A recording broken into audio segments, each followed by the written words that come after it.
تو سب سے پہلے ہمیں کبھی بھی کوئی مسئلہ زندگی میں پیش آئے تو کس کی طرف رجوع کرنا چاہیے؟ اللہ اور اس کے رسول کی طرف. اللہ تعالیٰ نے کیا فرمایا اور اس موقع پر نبی صلی اللہ علیہ وسلم نے کیا کیا. اگر یہاں اس موقع پہ وہ ہوتے تو کیا کرتے؟ تو آپ کو فوراً حل ملے گا. اگر نہیں معلوم تو جو جانتے ہیں ان سے معلوم کر لیں, اور اگر آپ ان چیزوں پر عمل کریں تو انشاءاللہ تعالیٰ وہ مسئلہ بھی حل ہوگا. اور اگر کسی وجہ سے وہ مسئلہ آپ کے لیے تکلیف دہ بھی ہو گیا تو بھی آپ کو ایسی رہنمائی مل جائے گی کہ آپ بالکل پرسکون ہو جائیں گے. زندگی تو ہے امتحانوں کا نام, ایک امتحان نہیں تو دوسرا, دوسرا نہیں تو تیسرا. تو اس لیے ایسے تمام مواقع پر صحیح معلومات کا خود ہونا, اپنے لیے ہونا اور پھر دوسروں تک پہنچانا نہایت ضروری ہے, کیونکہ لوگوں میں سب سے زیادہ اچھا انسان وہ ہے جو لوگوں کے لیے زیادہ فائدے کا ہو.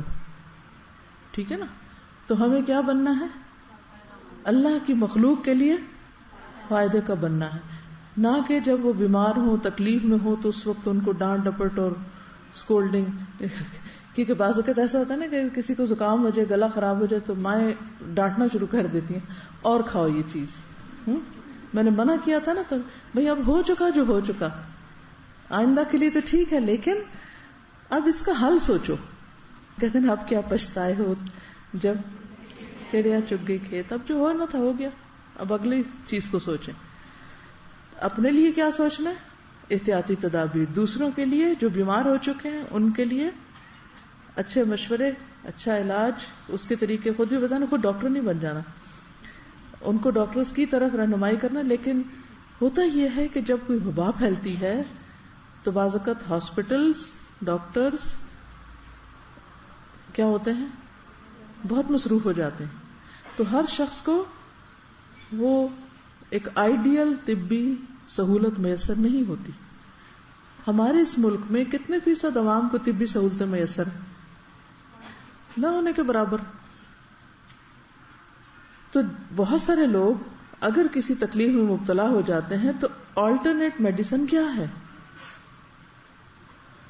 اس کا خود بھی پتہ ہونا چاہیے اور دوسروں کی بھی رہنمائی کرنی چاہیے. آپ دیکھیے کہ آپ سب ماشاءاللہ پڑھتے ہیں طب نبوی. طب نبوی جو ہے, نبی صلی اللہ علیہ وسلم نے جو طب کی باتیں, صحت سے متعلق اصول ہمیں دیے ہیں, اگر ہم ان پر عمل کریں تو ہمیں تو بہت دفعہ ڈاکٹر کے پاس جانا بھی نہ پڑے. اور بہت ساری چیزوں کا علاج تو اس طرح بتا دیا چند مختصر چیزوں میں کہ موت کے سوا ہر چیز کا علاج ہے اس میں. بعض چیزوں کے بارے میں آپ نے فرمایا نا کہ موت کے علاوہ ہر چیز کے لیے شفا ہے اس میں, اور شفا ہوتی باذن اللہ ہی ہے. چلیے یہ تو ایک بات ہو گئی. اور کیا سیکھا آپ نے؟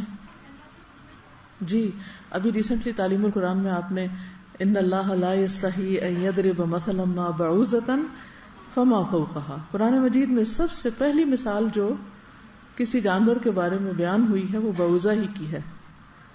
تو اس سے یہ بات بھی سمجھ میں آتی ہے کہ اللہ سبحانہ وتعالی کی ہر مخلوق جو ہے وہ اس کی اپنی ایک حکمت ہے, اس کے اندر اللہ کی قدرت کی نشانی نظر آتی ہے ہمیں, اور کتنی پاورفل ہے. بظاہر دیکھنے میں ایک مکھی کو تو ہلکا کہتے ہیں, مچھر اس سے بھی ہلکا ہے, تو انسان بھاگ کے کہاں جا سکتا ہے.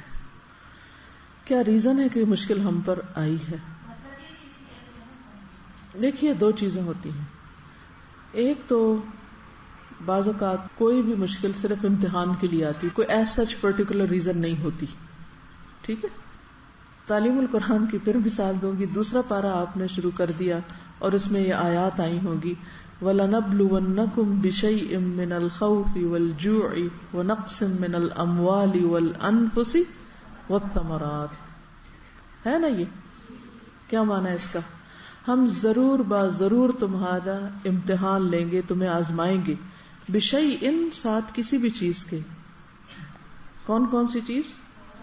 خوف, بھوک, مال, جان اور پھلوں کی کمی کے ساتھ. یہ سب چیزیں ہوتی رہیں گی. کبھی بھی کوئی علاقہ, کوئی ملک ان سب چیزوں سے پاک نہیں ہوا. ایک نہیں تو دوسری, دوسری تو تیسری, کوئی نہ کوئی چیز آتی رہے گی. تو ایک تو اس وجہ سے کہ اللہ نے دنیا امتحان کے لیے بنائی ہے, اور اس میں انسان کے لیے جہاں بے شمار نعمتیں پیدا کی ہیں وہاں اس کے شکر اور اس کے صبر کو ٹیسٹ کرنے کے لیے کہ کس کیلیبر کا انسان ہے. کیونکہ انسان دو ہی چیزوں سے پتہ چلتا ہے, دو اس کی صفات سے پتہ چلتا ہے کہ جب اس کو کوئی چیز ملتی ہے تو اندر شکر گزاری کتنی آتی ہے, جیسے الحمد پہ ہم نے کافی تفصیل میں بات کی تھی, اور اگر اسے کوئی تکلیف آتی ہے یا کوئی رویہ یا معاملہ یا کوئی سچویشن اس کی مرضی کے خلاف ہو جاتی, اس وقت کس طرح ریئیکٹ کرتا ہے. بعض لوگ پورا قرآن پڑھ جاتے ہیں, ناظرہ, تجوید اور تفسیر اور حفظ بھی کرنے لگ جاتے ہیں, اور نماز نفل سب کچھ, لیکن ایک چیز مرضی کے خلاف ہوتی ہے, کس طرح ریئیکٹ کرتے ہیں. کبھی دیکھا لوگوں کو ریئیکٹ کرتے ہوئے؟ دین پڑھے ہوئے لوگوں کو ریئیکٹ کرتے ہوئے دیکھا کبھی آپ نے؟ آپ کے آس پاس ہیں مثالیں ساری. ذرا سی کسی نے بات نہیں مانی, اس طرح بہیو کریں گے جیسے کوئی ان پڑھ بھی نہ کرے. تو حیرت ہوتی ہے نا اس وقت کہ ان کو کیا ہو گیا, یہ پڑھے لکھے لوگ ہیں. تو جب کوئی ناگوار صورتحال ہمیں پیش آتی ہے تو ہم کرتے کیا ہیں؟ اسی طرح جب یہ 5 چیزوں میں سے کوئی چیز ہمارے سامنے آتی ہے تو ہم کس طرح بہیو کرتے ہیں, کیا معاملہ کرتے ہیں, کیا رویہ ہوتا ہے ہمارا اللہ کے ساتھ اور بندوں کے ساتھ. بندوں کے ساتھ ہمارا کیا معاملہ ہوتا ہے؟ اگر کوئی دوسرا تکلیف میں تو ہم اس کے بارے میں کیا سوچتے ہیں, ہم اس پر کتنا رحم کرتے ہیں, ہم اس کی کتنی ہمدردی کرتے ہیں, ہم اس کو کتنا نفع پہنچاتے ہیں, ہم اس کے کتنے کام آتے ہیں. کوئی بیمار ہے تو کتنی اس کی عادت کرتے ہیں, کتنی کیئر کرتے ہیں. اور اسی طرح اگر خود تکلیف آ گئی اپنے اوپر تو کیا کرتے ہیں. تو یاد رکھیے کہ یہ ساری چیزیں دراصل امتحان ہے, اور ضروری نہیں کہ ان کے پیچھے کوئی خاص وجہ بھی ہو. اس لیے خصوصاً جب کسی پہ کوئی تکلیف آئے تو کیا کرنا چاہیے, یہ سوچنے بیٹھ جانا چاہیے اس نے کون سا گناہ کیا ہے اور اس کا کون سا جرم ہے اور اس کی کون سی زیادتی ہے کہ جس کی وجہ سے یہ پکڑ میں آ گیا. عموماً تو لوگ یہی کرنے لگتے ہیں نا. اگر کسی کو بخار ہو گیا لوگ کیا کہتے ہیں, کیا سوچتے ہیں؟ اگر کوئی شخص آپ کے جاننے والوں میں سے, عزیزوں, دوستوں, رشتہ داروں میں سے اگر کوئی اس تکلیف کا شکار ہے تو آپ نے اس کے بارے میں گمان کیسا کیا, کیا سوچا, اچھا سوچا یا برا سوچا؟ ہم سب کا بھی تو ٹیسٹ ہو جاتا ہے نا, ہم دوسرے کے بارے میں کیا سوچتے ہیں کہ نہیں, اس پہ تو امتحان آیا, ہم پہ بھی آ گیا. ہمیں اہل ایمان کے بارے میں کیا ظن رکھنا چاہیے, کیا گمان رکھنا چاہیے؟ اچھا گمان رکھنا چاہیے. ہر ایک کو بدگمانی کی نظر سے مت دیکھیں کہ یہ ضرور گناہ گار ہی ہے اور یہ چور ہے اور یہ بہت ہی خراب انسان ہے. اس ذہنیت کو بدلیں, پازیٹو تھنکنگ اپنائیں. اب مثال کے طور پر یہ جو چیزیں ہیں جس میں خوف, بھوک, جان, مال اور پھلوں کے نقصان, آپ کو پتہ ہے اس وقت سبزیاں اور پھل کتنے مہنگے ہو رہے ہیں, خصوصاً وہ جو سندھ میں پیدا ہوتے تھے. اب اللہ نے کہا ہے قرآن میں کہ ہم تمہیں پھلوں کی کمی سے آزمائیں گے. پھلوں میں سبزیاں بھی آ جاتی ہیں, ثمرات جو ہوتے ہیں نا وہ ہر چیز آتی ہے اس میں. کس نے سوچا کہ یہ اللہ کی طرف سے سب کا ایک امتحان ہے, آزمائش ہے کہ کبھی پھل کم ہوں گے. اب دیکھا کبھی جب زلزلہ آیا, جب پچھلے سال سیلاب آیا, چیزیں مہنگی ہوئی, دودھ, ڈیری کی پروڈکٹس, ہر چیز, کیونکہ جانور مر گئے, بہت کچھ ہوا. وَنَقْسٍ مِّنَ الْأَمْوَالِ, بزنس ختم. وَالْأَنفُسِ, جانیں, اور جان صرف انسان کی نہیں ہوتی, جانوروں کی بھی ہوتی ہیں. یہ جو گائے بھینسیں مر گئی تھی وہ بھی انفس میں ہی آ جاتی. وَالثَّمَرَاتِ, کیا کرنا چاہیے ایسے موقع پر سب کو؟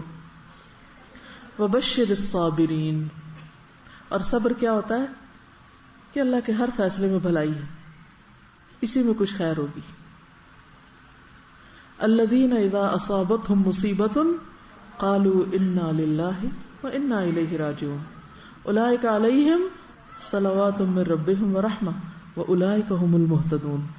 یہ لوگ ہیں ہدایت یافتہ, یہ سیدھے راستے پر ہیں, ان کی ڈائریکشن اور ان کی سوچ درست ہے. ٹھیک, تو کرنا کیا ہے؟ صبر, اور اس وقت میں بھی اچھی خبر, اچھی بات منہ سے نکالیں. لیکن عام طور پر ہم ہر آزمائش کو صرف عذاب بتاتے ہیں. یہ اللہ کا عذاب ہے جو تم پہ آ گیا, یہ اللہ کا عذاب ہے, اللہ کا عذاب ہے.